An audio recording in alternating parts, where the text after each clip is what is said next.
అందరికి జేబీ. నేను మీ విజయ్ రిక్పాటి. నేను జీవి హర్ష్ కుమార్ గారిపై ఒక వీడియో చేయాలనే ఉద్దేశంతో ఈరోజు ఈ వీడియో చేయడం జరుగుతుంది. ఎందుకంటే నాకు జీవి హర్ష్ కుమార్ అన్న వ్యక్తి పరిచయం కాదు, అలాగని నేను అతని యొక్క ఫాలోవర్నే కాదు. అంటే ఒక ఉద్యమకారుడిగా నాకు ఒక మాజీ ఎంపీగా తెలుసు తప్ప ఆయన టీంలో పనిచేయడం కానీ ఆయనతో కలిసి పనిచేయడం కానీ నేను ఎప్పుడు చేయలేదని చెప్పేసి మీ అందరికీ సవినయంగా తెలియజేస్తూ, అంటే నేను మాట్లాడే మాటలో హర్ష్ కుమార్ గారికి అనుకూలంగా ఉండొచ్చు, ఉంటాయి కూడా. అంటే నేను కొన్ని మాటలు మాట్లాడాలనే ఉద్దేశంతో నేను ఈరోజు వీడియో చేయడం జరిగింది. అంటే అలాగని చెప్పేసి నేను ఎవరికో వ్యతిరేకంగా వీడియో మాత్రం చేయట్లేదు. అంటే హర్ష్ కుమార్ గారి గురించి చెప్పాలనే ఉద్దేశంతో నాకు అనిపించింది కాబట్టి ఈరోజు నేను ఈ వీడియో చేసే ఉద్దేశంతోనే వీడియో చేస్తాను తప్ప దీంట్లో ఎటువంటి సొంత ప్రయోజనాలు కానీ లేకపోతే వేరే ప్రయోజనాలు లేవని చెప్పేసి మీ అందరూ కూడా మరోసారి విన్నవించుకుంటూ, ఎందుకు నేను ఆయన గురించి వీడియో చేయాలనుకున్నానంటే, గతంలో ఇదే వర్గీకరణ అంశం వచ్చినప్పుడు ఆయన పార్లమెంట్లో నిలబడి వర్గీకరణ వ్యతిరేకం అని చెప్పేసి బల్ల గుర్తు చెప్పినటువంటి వ్యక్తి జీవి హర్ష్ కుమార్ గారు. దీనికోసం వైఎస్ రాజశేఖర రెడ్డి గారితో కూడా విభేదించి ఎంపీ సీటు కూడా కోల్పోయే పరిస్థితి వస్తే ఆయన స్వయంగా సోనియా గాంధీ దగ్గరికి వెళ్ళి ఇక్కడున్న అందరిని దళితులు అంటే ఎస్పెషల్లీ మాలాల సింహగర్జన అని చెప్పేసి రాజమండ్రిలో పెద్ద సభ పెట్టి ఆయన బలాన్ని నిరూపించుకుని స్వతహాగా టికెట్ తెచ్చుకుని గెలిచినటువంటి దమ్మున్న లీడరు హర్ష్ కుమార్ గారు. అంటే నేను ఆయన పొగుడుతున్నానని కాదు, ఆయన చేసిన పని గురించి నేను చెప్పాను. దట్ అది వేరే ఆస్పెక్ట్లో వెళ్ళినా అంటే దాన్ని పక్కన పెట్టాలి. ఆయన స్వలాభం కోసం లేకపోతే దేనికోసమో టికెట్ తీసుకురావడం కోసం లేకపోతే వేరే ప్రయోజనాల కోసం ఆయన ఒకవేళ మీటింగ్ పెట్టుండొచ్చు, అది ఆయన సొంత నిర్ణయం. అందరం కలిసి సపోర్ట్ చేశారు కాబట్టి ఏదో జరిగిపోయింది. కానీ ఆయన ఎంపీ పదవి పోయిన తర్వాత అంటే ఎంపీ నుంచి అయిపోయిన తర్వాత ఆయన పదవి అయిపోయిన తర్వాత 2 times ఎంపీ చేసిన తర్వాత ఈరోజు చాలామంది కేంద్ర మంత్రులు చేశారు, కమిషనర్లు చేశారు, ఎమ్మెల్సీలు చేశారు, మంత్రులు చేశారు. ఈరోజు రాష్ట్రంలో ఎక్కడ గొడవ జరిగినా, ఏ దళితుడి మీద అన్యాయం జరిగినా, ఏ దళితుడు ఇబ్బంది పడినా సరే నేనున్నానని చెప్పేసి ఆయన సొంత ఖర్చులు పెట్టుకుని ఆ దళిత పోట్లకు వెళ్ళి నైట్లు నిద్రపోయి అక్కడ ఉండి సమస్యను పరిష్కరించే దిశగా చాలాసార్లు అడుగులేసిన విషయం ఈ రాష్ట్రంలో ఉన్న ప్రతి ఒక్క దళిత నాయకుడికి దళితుడికి తెలుసు. మీరు దాన్ని ఏ దారిలో చూసారైతే నాకైతే తెలియదు. కానీ అంటే ఒకళ్ళు మంచి ఆలోచన చూస్తే రెండో వ్యక్తి దాన్ని స్వలాభం కోసం చేశాడని చెప్పేసి చాలామంది అంటే ఆయన రాజకీయ భవిష్యత్తును కాపాడుకోవడం చేశాడని చెప్పేసి చాలామంది మాట్లాడుతున్నారు. ఓకే, రాజకీయ భవిష్యత్తే అనుకున్నాం. ఈరోజు ఆయన కాంగ్రెస్ పార్టీలో ఉన్నాడు. కాంగ్రెస్ పార్టీలో ఇక్కడ అధికారం లేదు, మేబీ ప్రతిపక్షం కూడా లేదని చెప్పేసి చెప్పాలా. ఈరోజు ఆయన స్వలాభం కోసం చూస్తే ఆయన డబ్బులుంటే ఆయన డబ్బుల్ని వేరే పార్టీలు అందరూ ఇప్పుడు ఎలాగైతే 100 కోట్లు సంపాదించుకుని పార్టీ టికెట్ల కోసం గుమ్మాల ముందు బ్యాగులతో డబ్బులు పట్టుకెళ్ళి అక్కడి నుంచి అడుక్కునే స్థితిలో మనం చూస్తున్నాం.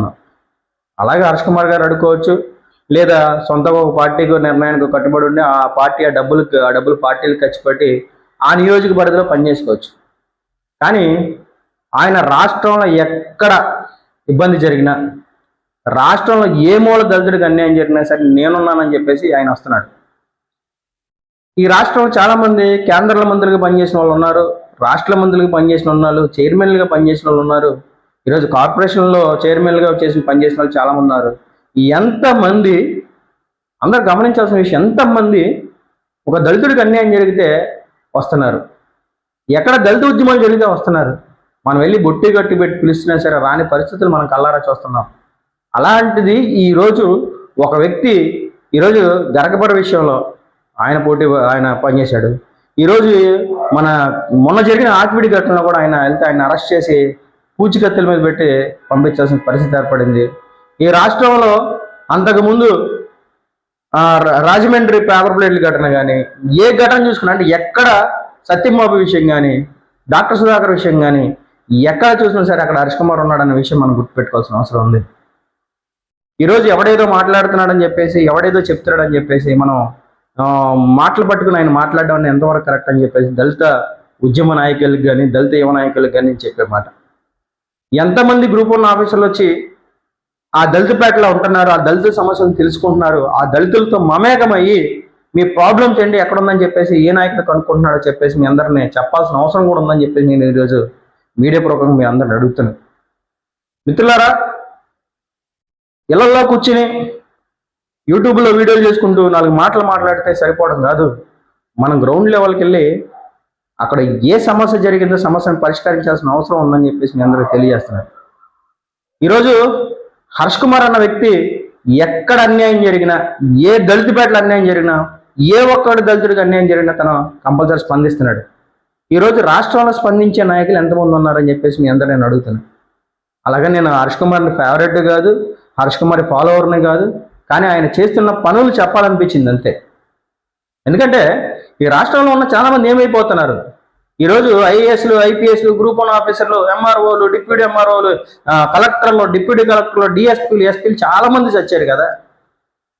ఎవడన్నా సమస్య జరిగినప్పుడు ఆ గ్రామాల్లోకి వెళ్ళి గ్రౌండ్ లెవెల్కి ఎవడన్నా పనిచేస్తున్నాడు. మిత్రులు గమనించాలి.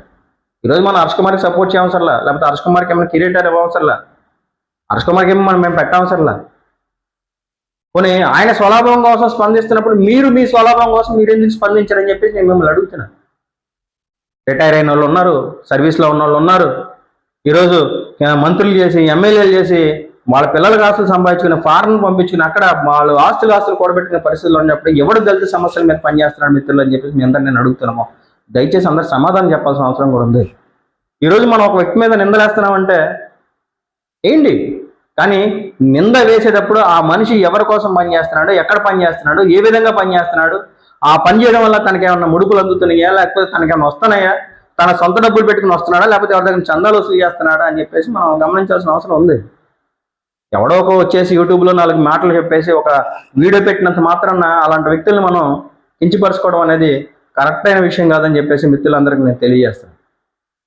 ఎందుకంటే సమస్య అయితే స్పందించేవాడు అక్కడ ఉన్న స్పందించేవాడిని కూడా మన మాటలతో ఇబ్బంది పెట్టుకుని మన వేలుతో మన కన్ను పొడుచుకునే పరిస్థితి తీసుకురావద్దని చెప్పేసి మిత్రులందరికీ నేను తెలియజేస్తున్నాను. ఈరోజు మనకు అన్యాయం జరిగిందంటే ఆడు మాలావనే, మాదిగావనే, రెల్లావనే, మంగళవనే ఏదైనా సరే ఒకరికి అన్యాయం జరిగిందంటే ముందుగా స్పందించే వ్యక్తి హర్ష్ కుమార్ అన్నయ్య. దానికి మనం గౌరవపడాల్సింది పోయి ఈ ఎవడో ఒక మాటలు మాట్లాడేసి నీ కొడుకులు అలా చేశారు, నీ పిల్లలు అలా చేశారు, నువ్వు అలా చేసావు అని చెప్పేసి 4 మాటలు మాట్లాడటం కరెక్ట్గా తమ్ముళ్ళది.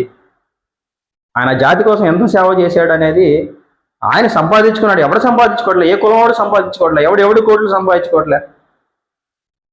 అంటే వాళ్ళ పిల్లల భవిష్యత్తు లేకుండా రోడ్డు మీద పడుకుంటే సరిపోతుందా? అంతమంది కొంత వందల మంది దళిత నాయకులు ఇలాగే పనిచేసి రోడ్ల మీద అనాథ శవంలా చనిపోయిన పరిస్థితులు మనం చూస్తూనే ఉన్నాం. అలాగే పిల్లల్ని పాటు చేసుకుని పెట్టుకోమంటారా?